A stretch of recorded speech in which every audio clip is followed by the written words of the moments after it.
আমি তো এই কবরের বাসিন্দার জন্যই গার্জিয়ান খুঁজতেছি। মাগো আপনার সন্তান? কয় হ্যাঁ। কয় মাগো মনে কিছু নিয়েন না, আমি গোরস্থানে ঢুকলাম, কবর জিয়ারত করলাম, কোন কবরে আযাব দেখি নাই গো মা। এই নতুন কবরটার কিনারায় দাঁড়ায় দেখলাম ভিতরে ধাও ধাও করে আগুন জ্বলতেছে। মা, আমি নবী বারবার দোয়া করতেছি আল্লাহর কাছে, আমি নবীর দোয়াটা পর্যন্ত আল্লাহ গ্রহণ করতেছেন না। মাগো একবার দুইবার তিনবার হাত বাড়াইলাম, কেন জানি আমার মালিক এই গোরস্থানের কবরের থেকে আগুন সরাইতেছে না। আমি মায়ার নবী, দয়ার নবী, আমি আমার উম্মতরে এত ভালোবাসি, মৃত্যুর আগে আগে আমি আল্লাহর কাছে ভালো কোনো ঘর চাই না, আমি ভালো কোনো খানা চাই না।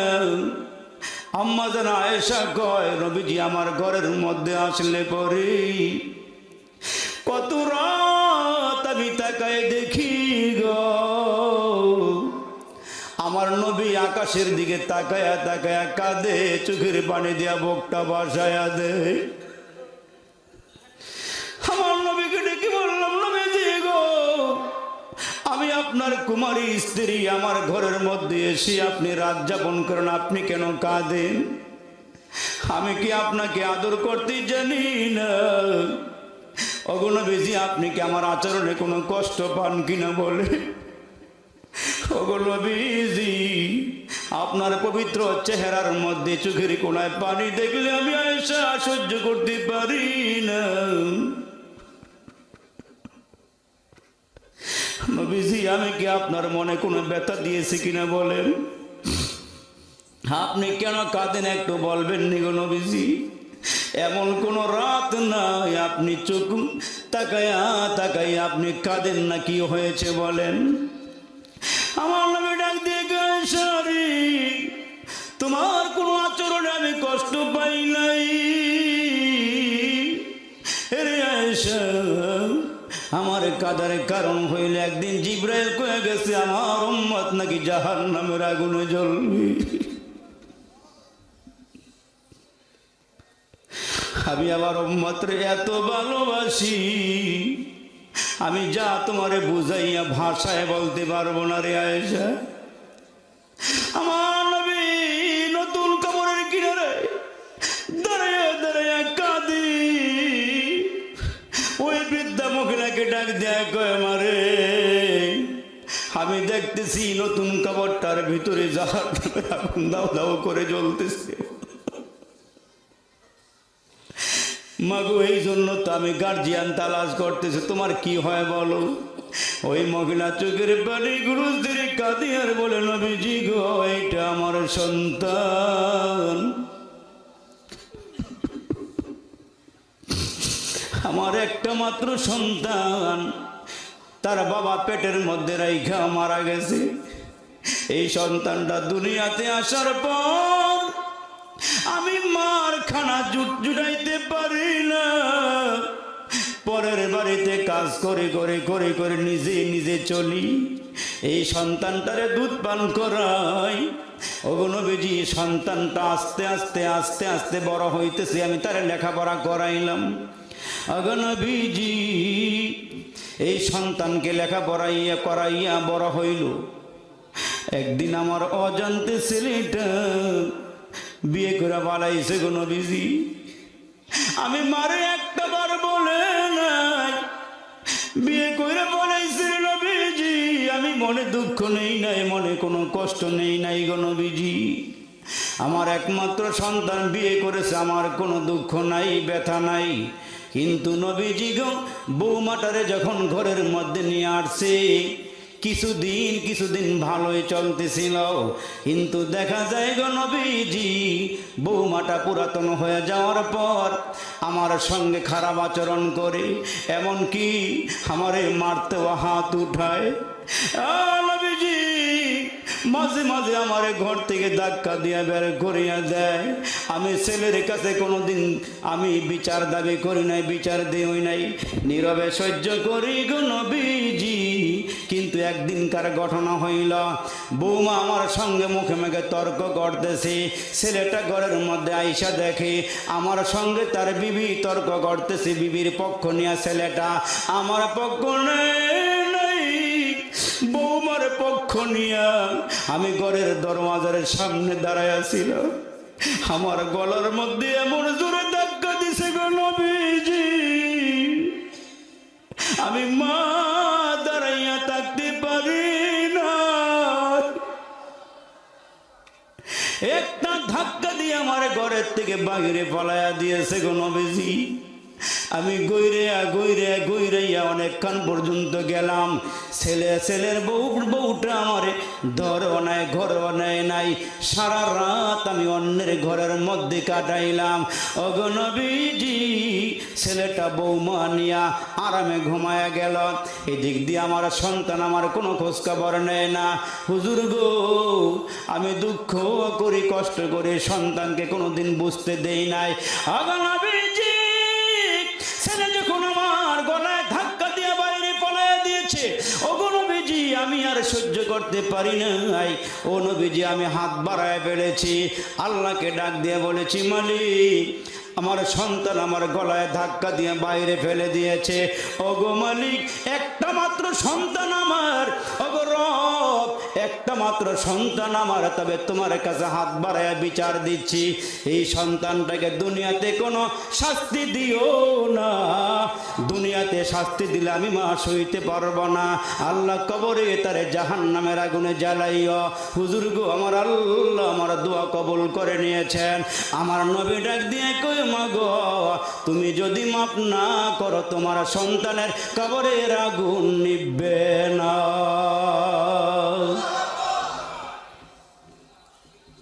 মহিলা বার্ধক্য বৃদ্ধা মহিলা ডাক দিয়ে কই, নবীজি, সে আমার সঙ্গে যে আচরণ করেছে আমি ক্ষমা করতে পারবো না, আমি তারে মাফ করতে পারবো না। আমার নবীজি আবার হাতটা বাড়ায় দিয়ে, আল্লাহ, এই যুবকের কবরটারে জান্নাতের বাগান বানায়া দাও, আল্লাহ তারে মাফ করিয়া দাও। বারবার দোয়া চলতেছি, আসমানের মালিক কেন জানি আজকে দোয়া নিচ্ছে না, কবুল করতেছে না।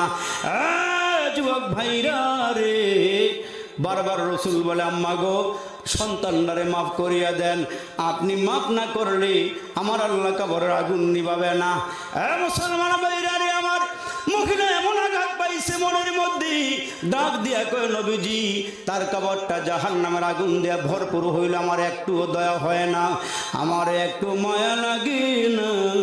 আমার নবী দোয়া করে, আল্লাহ, আমাকে যেমনে তুমি কবরের আগুন দেখাইছো, আযাব দেখাইছো, ওরে মালিক, তুমিও মেহেরবানি করে এই সন্তানের মাকে কবরের ভিতরের আগুনটা একটু দেখাইয়া দাও। নবীজির দোয়া আল্লাহর দরবারে কবুল হয়ে গেছে। আমার আল্লাহর সঙ্গে সঙ্গে ওই বৃদ্ধা মহিলার ভিতরের চক্ষুটা আল্লাহ পাক প্রকাশ করে দিয়েছেন। বাতিনি চক্ষু যখন প্রকাশ হয়ে গেছে, ওই বৃদ্ধা মহিলা তাকায় দেখে গো, যুবক সন্তানের কবরের ভিতরে দাউ দাউ করে আগুন আর আগুন। আমার নবীর সামনে ওই মহিলা ডাক দিয়া কই, নবীজি, এতক্ষণ পর্যন্ত আমার কোনো মায়া লাগে নাই, এখন যেহেতু কবরের ভিতরে আমি আগুন দেখে পালাইছি, নবীজি গো, আমি আর সহ্য করতে পারতেছি না, আল্লাহর একটু বলে দেন, আল্লাহ যেন আমার সন্তানের কবরের আগুনটা নিভাইয়া দেয়। এরে মুসলমান, আব্বা আম্মা কেমন ধন, দুনিয়ার কেউ না টের পাইলে আব্বা আম্মা টের পায়া ফালায়, আব্বা আম্মা যাই না ফালায়। এই জন্য নবীজির জামানার মধ্যে 3টা ভাই ছিল, 3 ভাই একসঙ্গে হইয়া ডাক দিয়ে দিয়ে বলে, আব্বা আম্মার লালন পালন করবা কে কে বলো। 2 ভাইকে ডাক দিয়ে বলে, আব্বা আম্মার জায়গা জমিও আছে, আব্বা আম্মাও আছে, তোমরা 2 ভাই আর আমি বড় ভাই, বলো কোনটা নিবা। 2 ভাই ডাক দিয়ে বলে, আমাদেরকে কি দিবেন বলো। কয়, তোমরা যেইটা নাও ওইটাই দেওয়া হবে। কয়, তাহলে একটা কাজ করেন, আব্বা আম্মাকে আপনি নিয়ে যান, আর জায়গা জমিগুলো আমারে দিয়ে দেন। জায়গা জমি আমাকে 2 ভাইরে দিয়া আব্বা আম্মার আপনি লইয়া যান গা। বড় ভাইকে ওয়েলকাম, স্বাগতম, ধন্যবাদ, জোরে কোন সুবহানাল্লাহ। বড় ভাই নিয়ে গেছে, কিন্তু বড় ভাই একটু গরিব। আব্বা আম্মা ওনার প্রতি খুশি, সুবহানাল্লাহ সুবহানাল্লাহ। আব্বা আম্মারে সেবা করছে, যদ্দূর পারছে সেবা করছে। দুজন মারা গেছে, মারা যাওয়ার আগে দোয়া করছে, আল্লাহ আমার পোলাটা অভাব অনটনের মধ্যে আছে, আল্লাহ তুমি তারে একটু সুখের মুখ দেখাই। সুবহানাল্লাহ কর না জোরে মিয়ারা। আল্লাহ সন্তানটারে একটু সুখের মুখ দেখাইও। আব্বা মা মারা গেছে আর রাতের বেলা লোকটা ঘুমাই রয়েছে। ঘুমের ঘরে কে জানি বলতেছে, এই মিয়া তোমার বাড়ির পাশে একটা পাথর আছে, ওই পাথরের নিচে একটা টাকা আছে, এটা তোমার লেগে। জোরে কর না সুবহানাল্লাহ। তো ঘুমের ঘরে উনি জিজ্ঞেস করে, টাকা যে আমার, এটার মধ্যে কোনো বরকত আছে রে? কয় না, কোনো বরকত নাই। কয় যেই টাকার মধ্যে কোনো বরকত নাই এই টাকাও আমার দরকার নাই। সুবহানাল্লাহ জোরে বলে। পরের রাত্রে আবার স্বপ্ন দেখতেছে, কে জানি বলতেছে, এই মিয়া বাহিরে গিয়ে একটা পাথর আছে, এই পাথরের নিচে টাকা আছে, লয়ে ওগা। তুমি যে আব্বা মরে খেদমত করছো, ওই উসিলে আল্লাহ তোমারে টাকা দান করছে। টাকা দিছে আমার আল্লাহ, আমারে বরকত আছে রে? কয়টা বরকত নাই। তো বিবির সঙ্গে সকালে উঠা বলতেছে, বিবি রে ঘুমের করে স্বপ্নে দেখলাম কে জানে আমারে জিজ্ঞাসা করে বলতেছে, আব্বা মরে সেবা করছো, বাড়ির পাশে পাথরের নিচে টাকা আছে, লয়ে ওগা। তো বিবি ডাক দেখে, তো লইল না, আমরা গরিব মানুষ, কয় বরকত নেই, এই জন্য লই নাই। তৃতীয় রাত্রে আবার ঘুমায় রয়েছে, ঘুমের ঘরে স্বপ্নে আবার ডাকতেছে, মিয়া যাও না কেন, তোমার বাড়ির পাশে একটা পাথর, ওই পাথরের নিচে টাকা আছে, লও না কেন? বরকত আছে? হ্যাঁ বরকত আছে। আর একটু জোরে কর, জোরে কর, জোরে কর সুবহানাল্লাহ। বরকত আছে। ঘুমের থেকে উঠে গিয়ে দেখে ঠিকই বাড়ির পাশে একটা পাথর, ওই পাথরের নিচে টাকা। তো টাকাটা ঘরে আনার পর বিবি ডাক দিয়ে বলতেছে, স্বামী গো জীবনে বড় কোনো মাছ খাই নাই, যেহেতু টাকাটা পাইছো একটা মাছ কিনে লই হোক। তা বাজারে গিয়ে দেখতেছে ডালার মধ্যে, জালের মধ্যে আটকাইছে একটা সুন্দর মাছ, ডালার মধ্যে লয়ে বসে রয়েছে। ওনার হাতে টাকা যত, মাছের দাম তত। খেলতেছেন কি? আরে জোরে কোন খেলতেছেন কে? আল্লাহু আকবার। মাছের দাম যত, ওনার হাতে আসো তত টাকা। মাছ কিনটা করে লুয়ে এসে কেন, তোমার মনের আশা পূরণ হয়েছে, আমার টাকা যত, মাছের দাম তত। মাছটা কাটো, বুনা করো, ভাজা করো, যতক্ষণ মনে চাত করে খাও। মাছ কাটতে গিয়ে দেখে মাছের পেটের মধ্যে স্বর্ণের মোহর। আর একটু জোরে কর না সুবহানাল্লাহ। মাছের পেটের মধ্যে কি? স্বর্ণ, স্বর্ণ, স্বর্ণ, স্বর্ণ। বিবি ডাক দিয়ে স্বামী মাছ কিনে আল্লাহ বাজারতে, মাছটা দেখতে বড় সুন্দর, ভিতরে এটা কি? কয়টা কি? স্বর্ণের টুকরা দি। কয়টা লিয়ে বাজারে যাও। স্বর্ণকারের দোকানে গেছে, ভাই রাখবানি এইটা? এইটা রাখার মতন টাকা আমার কাছে নেই। তো কই যাওয়া লাগবে? টাকা চলে যাও বাইতুল মুকাররম জুয়েলার্সের দোকানে গেলে বেচবার পারবা। লয়ে গেছে, ওই বাইতুল মুকাররম লয়ে যাওয়ার পরও দোকানদার একটা পয়সা, পুরো এলাকায় যতগুলো দোকানদার আছে সবগুলো টাকা একলগে দিল, তোমার স্বর্ণের মোহরের দাম হইব না। এটা তুমি আজীবন বয়ে বয়ে খাইবার পারবা। এটা আব্বা আম্মার সেবার বদৌলতে আল্লাহ নিয়ামত দান করছে। সুবহানাল্লাহ জোরে বলে। কিন্তু আমরা বুঝি না, আমরা বুঝি না, আব্বা আম্মারে ধাক্কা দিই। এই করোনার সময় অনেক ছেলে এমনও ছিল, দেখছি আমরা, এই বাবার করোনা হয়েছে, রাতের অন্ধকারে সালার বস্তার ভিতরে ঢুকে বাস বাগানে ফেলায় রাখছে। এই করোনায় দেখা গেছে কে কারে কতটুকুন ভালোবাসে, কে কতটুকুন কারে মোহাব্বত করে। একটা কিয়ামতের নমুনা আল্লাহ করোনা দিয়ে দেখাই দিয়েছে। জোরে বলেন ঠিক না বেঠিক? আল্লাহু আকবার। এই জন্য প্রবাসের ভাইরা যারা কষ্ট করে আজকের আয়োজনটা করেছেন, এলাকাবাসীর আয়োজন, আমার বাবাদের আয়োজন, যুবকদের আয়োজন, এইখানে আপনারা যারা আসছেন, আমি আপনাদের কাছে আহ্বান করব, দিনই কাজ করেন, ভালো কাজ করেন, মন্দের সঙ্গে যাইয়েন না, সহযোগিতা করিয়েন না। ওয়াজ করাইতেছেন, ওয়াজ করাইবেন, ওয়াজের পরে যেন আর অন্য কোনো আপনার দ্বারা না হয়। তার কারণ আল্লাহ পাক ডাক দিয়ে বলেন, বান্দা তোমাদেরকে কোরআন দিলাম, এই কোরআনের পিছনে মেহনত করো, কোরআনের পিছনে সময় দাও, দেখবা এই কোরআন তোমারে সুপারিশ করে করে আল্লাহ তাআলার জান্নাতে পৌঁছায় দেবে। জোরে করো সুবহানাল্লাহ। এই জন্য আমি আয়াতে কারিমা নিয়েছিলাম, কার জীবন সফল আর কার জীবন বিফল, কে উত্তীর্ণ, কে কামিয়াব আর কে ফেল, এই কথা আল্লাহ বুঝাইতে গিয়ে বলেন, লা ইয়াস্তাবি আসহাবুন নার ওয়া আসহাবুল জান্নাহ, আসহাবুল জান্নাতি হুমুল ফাইজুন। কে কামিয়াব, কে কামিয়াব নয়। হাসরের একটা ময়দান হবে, ওই ময়দানে দুইটা দল হবে।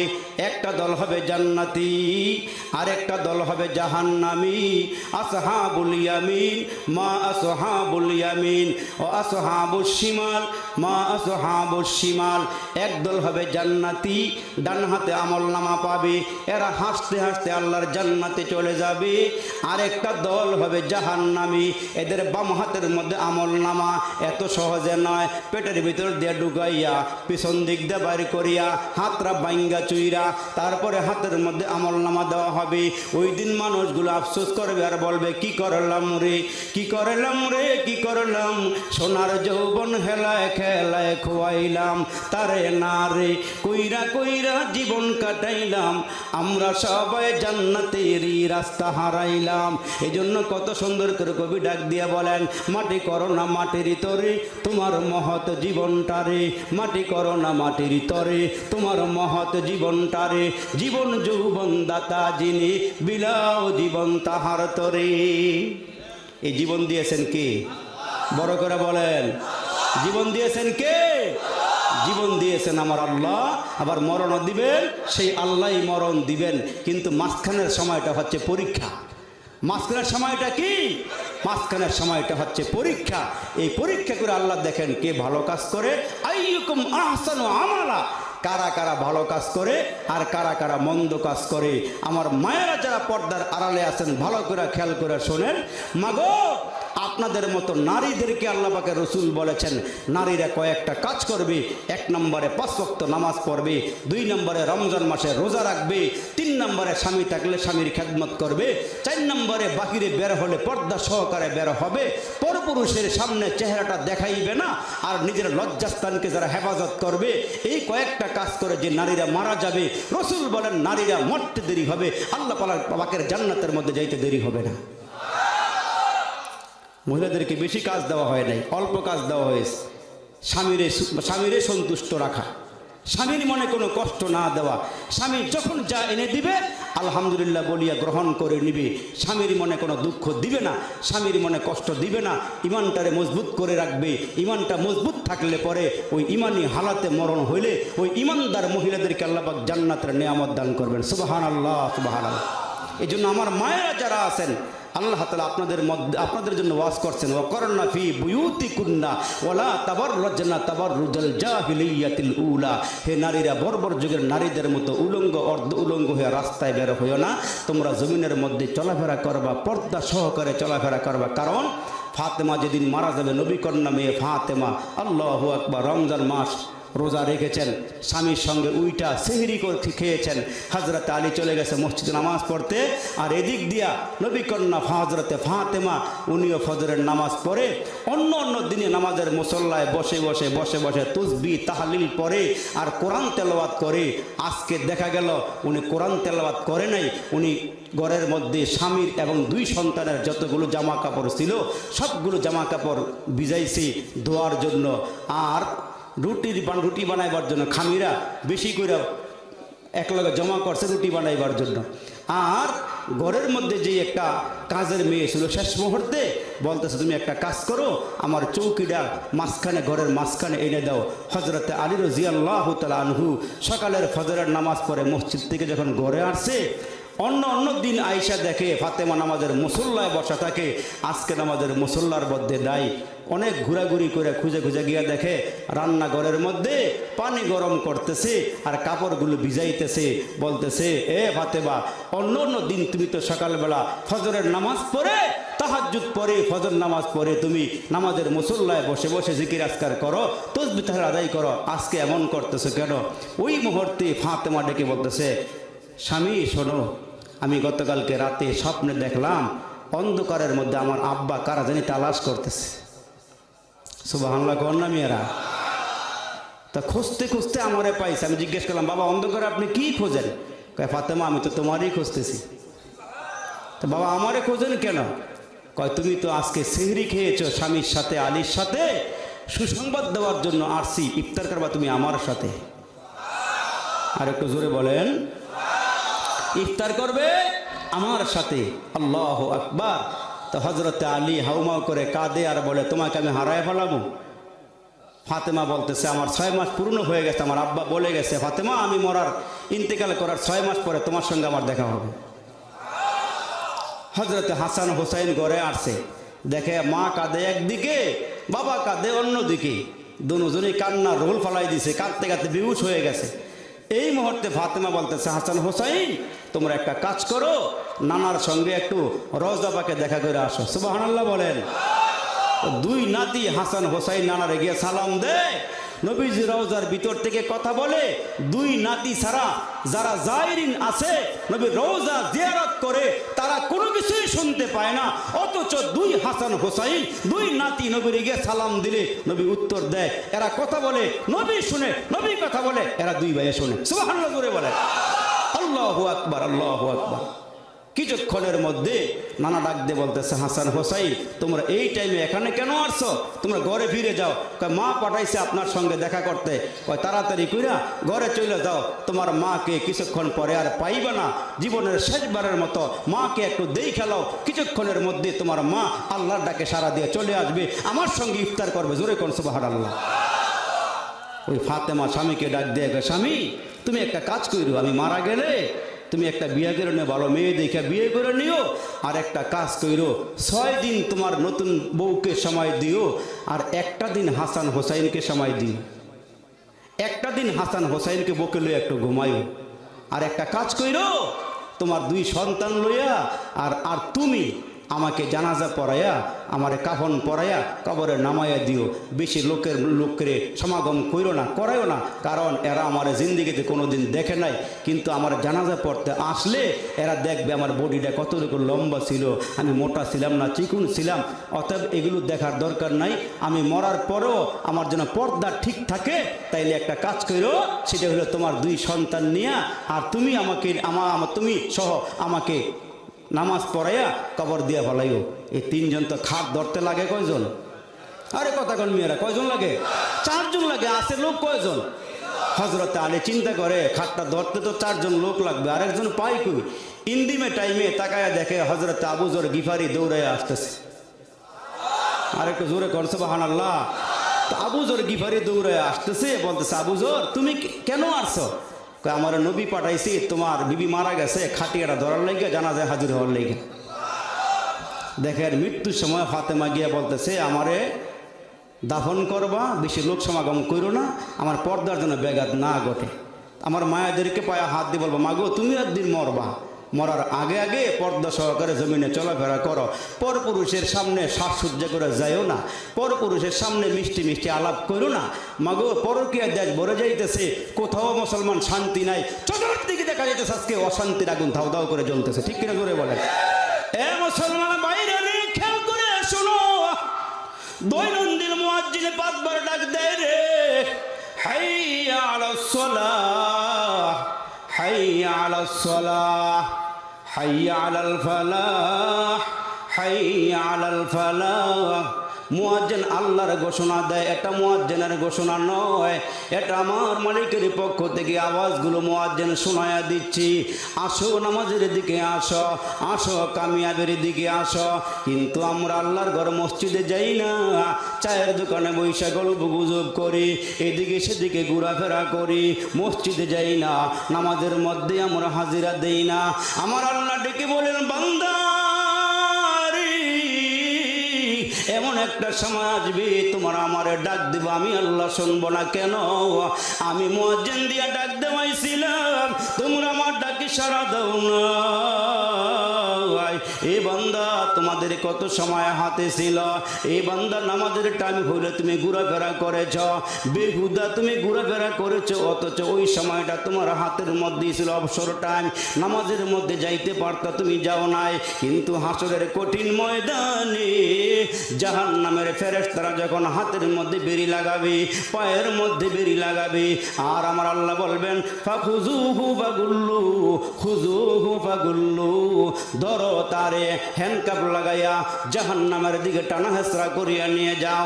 ওই মানুষগুলো পাগল পরে হইয়া কাঁদবে, চিৎকার মারবে, আল্লাহু আকবার বলেন। ওই মানুষগুলো পাগল পারা হইয়া চিৎকার মারবে, আল্লাহরে ডাক দিবে, আল্লাহ এদের দিকে তাকাবেও না, আল্লাহ চাইবেও না, বলবে বান্দা বেরবাড়ির মুয়াজ্জিন তোমাদেরকে 5 বেলা আজান দিয়া কত বছর ডাক দিয়েছিল, কেন তুমি আসো নাই? নামাজ পড়বে যারা আল্লাহ পাবে তারা, নামাজ পড়বে যারা আল্লাহ পাবে তারা, আল্লাহ পাবে যারা পরকালের জান্নাত পাবে তারা। চিনলো যারা কিনলো তারা, চিনে নাই যারা কিনে নাই তারা, চিনলো যারা কিনলো তারা, চিনে নাই যারা কিনে নাই তারা। রসুল চিনবে যারা আল্লাহ পাবে তারা, আল্লাহ পাবে যারা পরকালের জান্নাত পাবে তারা। এ মুসলমান বন্ধুরা রে আমার, এখনো সময় আছে, এখনো সুযোগ আছে। ওই আল্লাহরে কেন চিনো না রে বাবা? ওই কারিম রব ডেকে ডেকে বলে, ইয়া আইয়ুহাল ইনসানু মা গররাকা বিরাব্বিকাল কারীম। ওই কারিম রব আমাদেরকে ডেকে ডেকে বলে, বান্দা তুমি কেন গুনাহ করো রে বান্দা? কেন আমার নাফরমানি করো? কেন তোমরা আমারে চিনলে না? আমি আল্লাহ তোমাকে না চাইতে 2টা চক্ষু দান করলাম, তুমি আমার কাছে না চাইতে তোমারে 2টা হাত দান করলাম। এরে বান্দা না চাইতে আমি আল্লাহ তোমারে 2টা পা দিলাম। তোমার মা তোমাকে 10 মাস 10 দিন পেটে রাখার পরে তুমি যখন রাস্তার মধ্যে হোঁচট খায় পড়িয়া যাও, তোমার মা দৌড়াইয়া গিয়ে তোমারে কোলে লয়। তুমি অসুস্থ হয়ে গেলি, তোমার মা তোমার জন্য কেমন চিৎকার করে। আমার আল্লাহ ডাক দিয়ে, কে বান্দা বান্দি,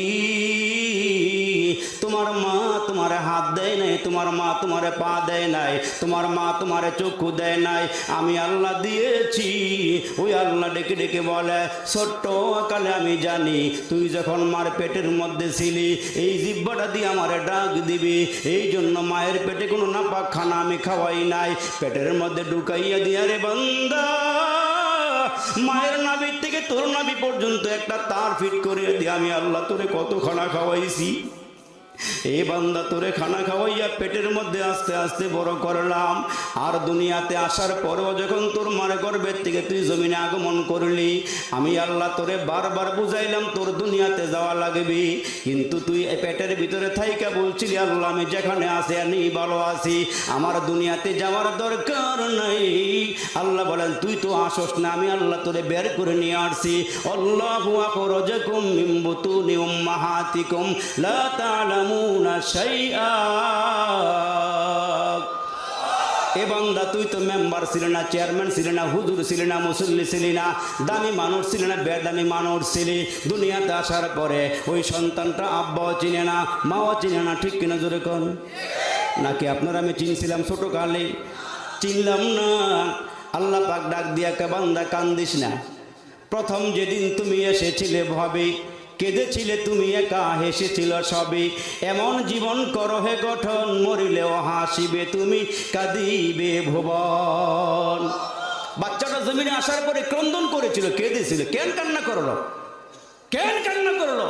তাফসীর কারকরা কত সুন্দর করে বলেন, বাচ্চাটা জমিনে আসার পরে মায়ের পেটের মধ্যে ছিল এক সিস্টেমে, তার নড়াচড়া ছিল এক রকমের। জমিনে আসার পরে তাকায় দেখে সুবিশাল বিস্তীর্ণ আকাশ, কি সুন্দর জমিন আল্লাহ বানাইছে। বান্দাটা যখন মায়ের গর্ভ থেকে জমিনে পড়েছে, তখন দেখা গেল মায়ের নাভির থেকে বাচ্চার নাভি তারটা মাঝখান দিয়ে কাটিয়ে দিছে, নাটটা কাইটা দিছে। তখনই বাচ্চাটা কান্না শুরু করে বলতেছে, আল্লাহ বাবা চিনি না, মা চিনি না, ভাই চিনি না, বোন চিনি না, কাউকে চিনি না। আল্লাহ আমি আরামে আয়েসে মার পেটে ছিলাম, খানা খাইছিলাম, এখন তো কাউকে চিনি না, আমার তো পেটে ক্ষুধা লাগছে, আমার খানা কে খাওয়াবে? আল্লাহ পাক ডাক দিয়ে বলে, বান্দা তুই চিন্তা করিস না, আমি আল্লাহ জানি তোর খাবার খাওয়া লাগবে, এই জন্য আমি মালিক তোরে দুনিয়াতে পাঠাইবার আগে আগে তোর মার বুকের মধ্যে তোর জন্য আমি আল্লাহ খানা রিজার্ভ করে রেখে দিয়েছি। ওই মালিককে কেন ভুলে গেলে? এই বান্দা কেন নামাজের আজান হলে মসজিদে আমরা যেতে চাই না? তিনি না আমারে কত সুন্দর করে মার পেটে রাখলেন, তিনি দুনিয়াতে আসার পর না কত রকমের নিয়ামত আপনাকে আমাকে দিলেন। যখন তুমি ছোট্ট ছিলা, দাঁত ছিল না মুখে, তরল খাবার দিলেন আল্লাহ তোমার মায়ের বুকে। যখন তুমি ছোট্ট ছিলা, দাঁত ছিল না মুখে, তরল খাবার দিলেন আল্লাহ তোমার মায়ের বুকে। সেই আল্লাহ রে ভুইল না রে, জীবন যাকার থাক, আল্লাহ রে ডাক রে বান্দা, আল্লাহ রে ডাক। যখন তোমার কেউ ছিল না, তখন ছিলাম আমি, যখন তোমার কেউ ছিল না তখন ছিলাম আমি, এখন তোমার সব হয়েছে, পর হয়েছি আমি। আবার তোমার কেউ রবে না, রবে মাওলা পাক। আল্লাহ রে ডাক রে বান্দা, আল্লাহ রে ডাক, চিৎকার দিয়ে বলেন না আল্লাহু আকবার। সবার আওয়াজকে একসাথে করে বলেন না আল্লাহু আকবার। বড় করে আওয়াজ দিয়ে বলেন না আল্লাহু আকবার। বাবারে কত নিয়ামত খাইলেন, নিয়ামত খাইতে খাইতে মুরব্বীরা দাঁতগুলো ফালাইয়া দিলেন। জিহ্বা নাড়ায় কেন বলেন না আলহামদুলিল্লাহ? আরো জোরে বলেন না আলহামদুলিল্লাহ। কত নিয়ামত খাইছেন। 1 বছর আগে কি খানা খাইছেন মনে আছে না? আছে। 6 মাস আগে কি খাইছিলেন দুপুরবেলা মনে আছে? মিষ্ট তিক্ত জাল মশলা, দুধ মধু আর চিনি। আমার দিকে খেয়াল করেন। মিষ্ট তিক্ত জাল মশলা, দুধ মধু আর চিনি, মাছ গোস্ত ফলমূল যে কতই দিলেন তিনি। উদ্দেশ্য কেবল করব মোরা বন্দিগি মাওলার, উদ্দেশ্য কেবল করব মোরা বন্দিগি মাওলার। প্রশংসা করি আমি আল্লাহ তাআলার, বিশ্ব জাহান পয়দা হুকুমে জাহান। আসমানটা হয়েছে কার হুকুমে?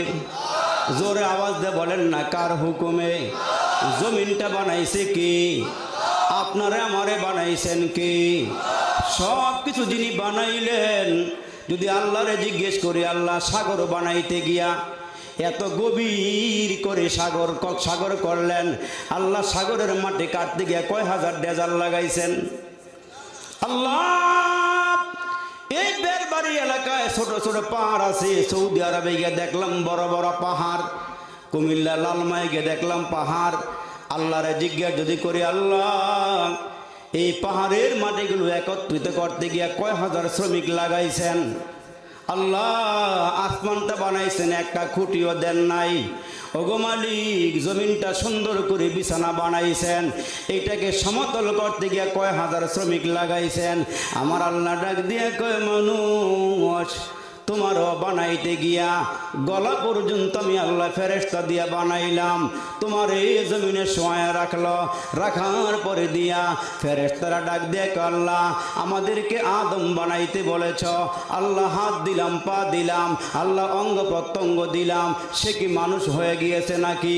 কয় না না না, এখনো পূর্ণ মানুষ হয় নাই। কয় আর কি বাকি আছে? কয় ওইটা তোমরা দিবার পারবা না, ওইটা আমি আল্লাহ আমার কুদরতি হাত দিয়ে বানাবো, তোমরা ওইটা পারবা না। বান্দার ব্রেন লাগবে, বান্দা দেখার জন্য 2টা চোখ লাগবে, বান্দা কথা বলার জন্য একটা জিহ্বা লাগবে, এই বান্দার দুইটা নাকের ছিদ্র লাগবে, 2টা কানের ছিদ্র লাগবে। এটা তোমরা পারবা না, এটা আমি মাওলার কুদরতি হাতে ছেড়ে দাও, আমি আল্লাহ নিজেই বানায়া নিব।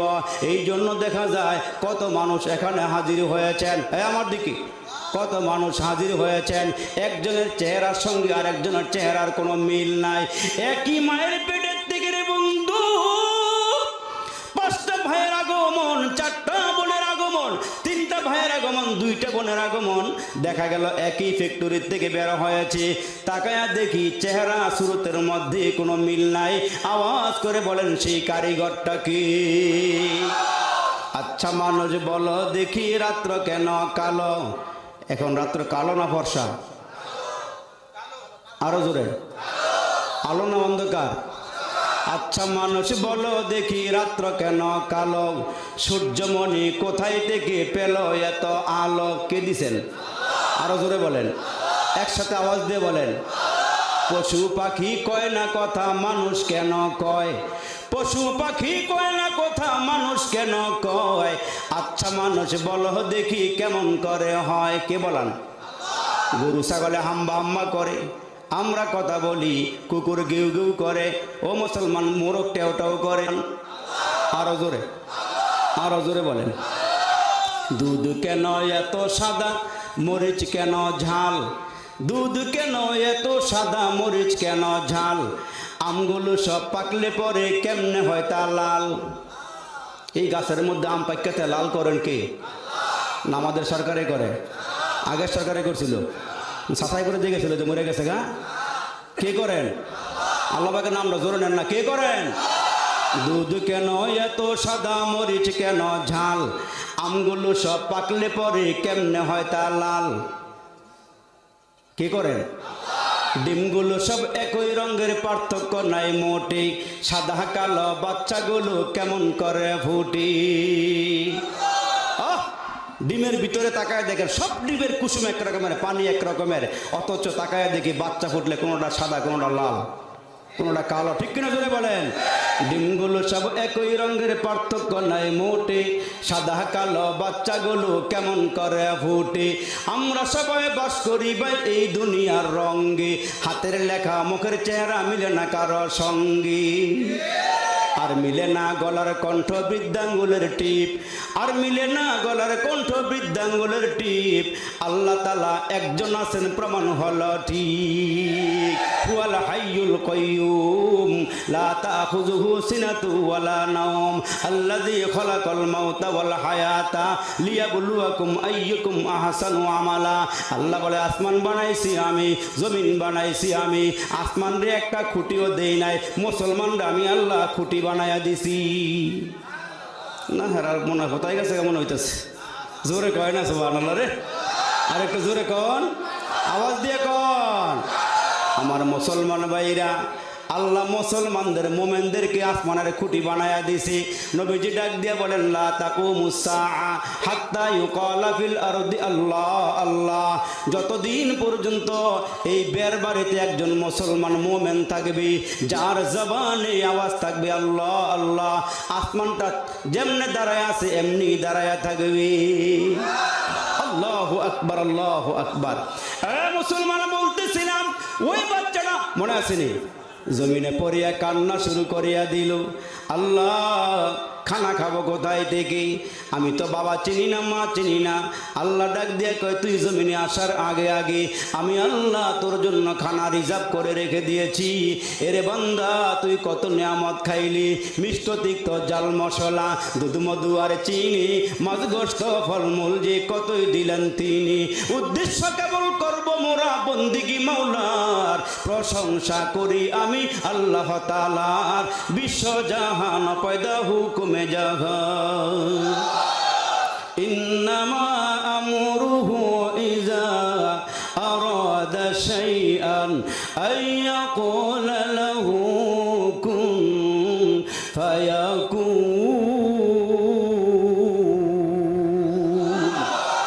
আল্লাহ পাক আসমান বানাইছেন, জমিন বানাইছেন, কোনো সাথে কোনো মুসলমান সহযোগী নেয় নাই। ওই মালিক আল্লাহ ডেকে বলেন বান্দা তোমাদেরকে আমি আল্লাহ এত নিয়ামত খাওয়াইলাম, ওই নিয়ামত কোনোদিন গণনা করিয়া শেষ করতে পারবা না। আল্লাহ কোরআন শরীফের মধ্যে কত সুন্দর করে ওয়াজ করেন, ওয়া ইন তাউদ্দু নি'মাতাল্লাহ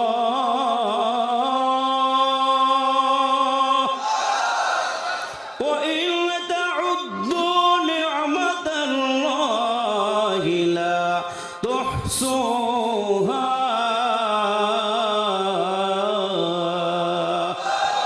এর বান্দা এত নিয়ামত দিয়েছি, আপনার আওয়াজ দিয়ে বলেন আকাশ থেকে যখন বৃষ্টির ফোঁটা জমিনে পড়ে গণনা করা কি সম্ভব? জমিনের বালু কণাকে গণনা করা সম্ভব? সাগরের পানিকে উঠাইয়া গণনা করা সম্ভব? গাছের পাতা পল্লবকে গণনা করা সম্ভব? না না, কোনো কিছুই গণনা করা সম্ভব নয়। আল্লাহ ডাক দিয়ে কে বান্দা এত নিয়ামত খাওয়াইলাম, এত নিয়ামত তোদেরকে দিলাম, কত রকমের ফল খাইলি, কত রকমের মাছ খাইলি, কত রকমের গোশত খাইলি, কত রকমের খানা খাইলি, জিহ্বা একটা না ভিন্ন? আওয়াজ তো হয় না, জোরে বলেন, জিহ্বা একটা না ভিন্ন? তাহলে কি সব জিনিসের মজা এক রকমের না ভিন্ন ভিন্ন? জিহ্বা হলো একটা, কিন্তু খানার মজা ভিন্ন ভিন্ন। কই মাছের মজা এক রকমের, মাগুর মাছের মজা আরেক রকমের, গরুর গোশতের মজা এক রকমের, মহিষের গোশতের মজা এক রকমের, ছোট পাখির মজা এক রকমের, কবুতরের গোশতের মজা আরেক রকমের, বকের গোশতের মজা আরেক রকমের। আল্লাহ ডাক দেখ বান্দা রে, আমি আল্লাহ তোমার জিহ্বার ভিতরে একটা মেশিন লাগাইয়া দিলাম, ওই মেশিনের কারণে খানার ভিন্ন ভিন্ন স্বাদ আমি আল্লাহ করে দিয়েছি। ওইটা আল্লাহ স্মরণ করাইয়া দেয়।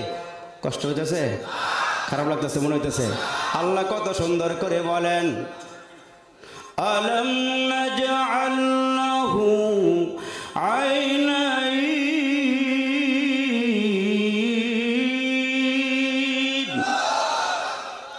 ওয়া লিসানান ওয়া শাফাতাইন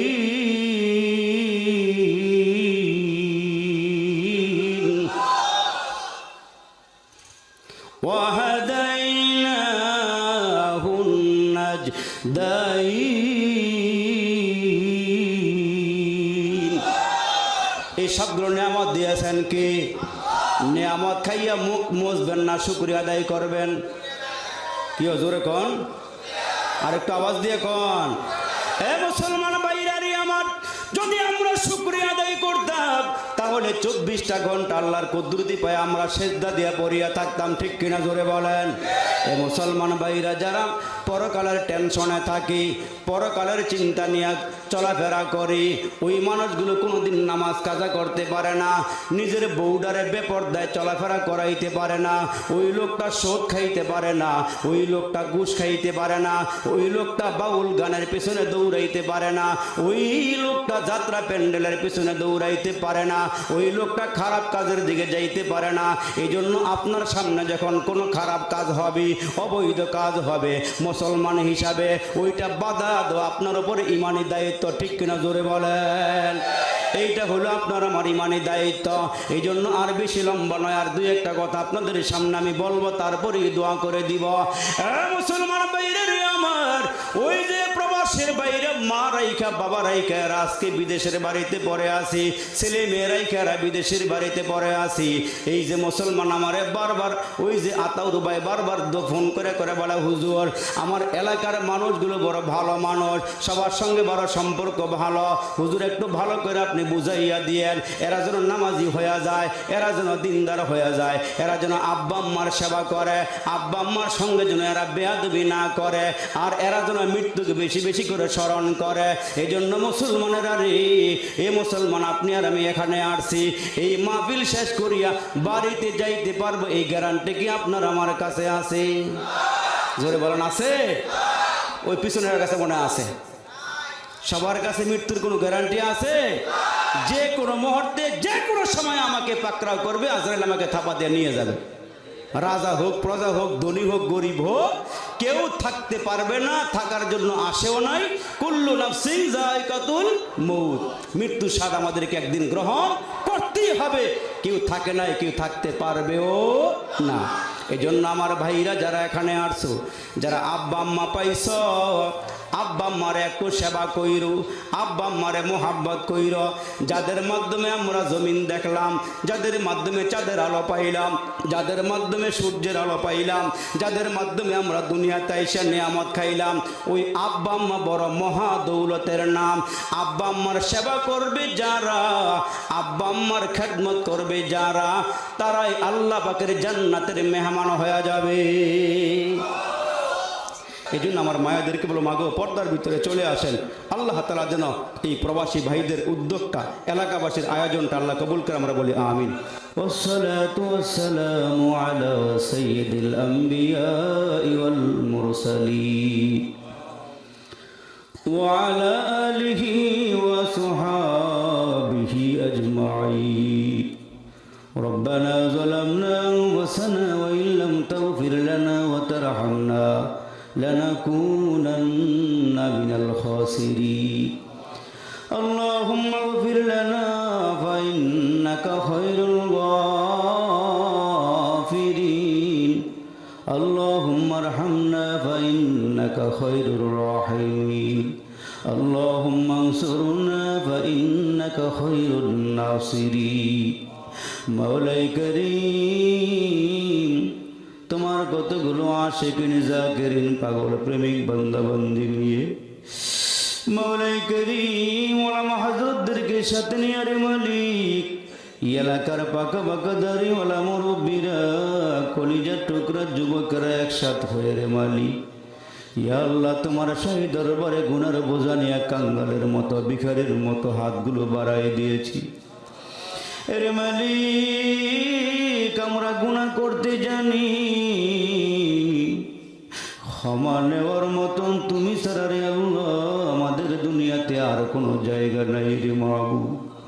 ইয়া আল্লাহ, আলো অন্ধকারে দিনে রাতে প্রকাশ্যে গোপনে যত গুনাহ করেছে রে মাহবুব, গুনার বোঝাগুলো নিয়ে ডান দিকে আল্লাহ তোমার একজন পেয়ারা বান্দা বড় একজন বুজুর্গ আলেম সাথে নিয়ে আয়েম্মায়ে মাসাজিদ খুতাবায়ে মাসাজিদ বুজুর্গ ওলামায়ে কেরামদেরকে সাথে নিয়ে রে মালিক আল্লাহ পাপের বোঝা নিয়ে তোমার দরবারে হাতগুলো বাড়াই দিয়েছি। ওরে মালিক ক্ষমা চাইতেছি, জিন্দেগির সব গুনাহগুলো ক্ষমা করিয়া দাও। ইয়া আল্লাহ, জানি না কার জন্য জানি আজকের মোনাজাতরা জীবনের শেষ মোনাজাত হয়ে যায়, জানা নাই মাহফিল থেকে উঠিয়ে বাড়িতে যাইতে পারবো নি, জানা নাই কোন দোকানের 3টা কাফনের কাপড় রেডি হয়ে গেছে। এরে মালিক, তোমার ঘরের পালকি কোন দিন জানি আমাদের দরওয়াজায় হাজির হয়ে যায়। এই পালকি যে বাড়িতে যায় খালি আসে না। আল্লাহ মেহেরবানি করে আমাদেরকে মাফ করিয়া দিও।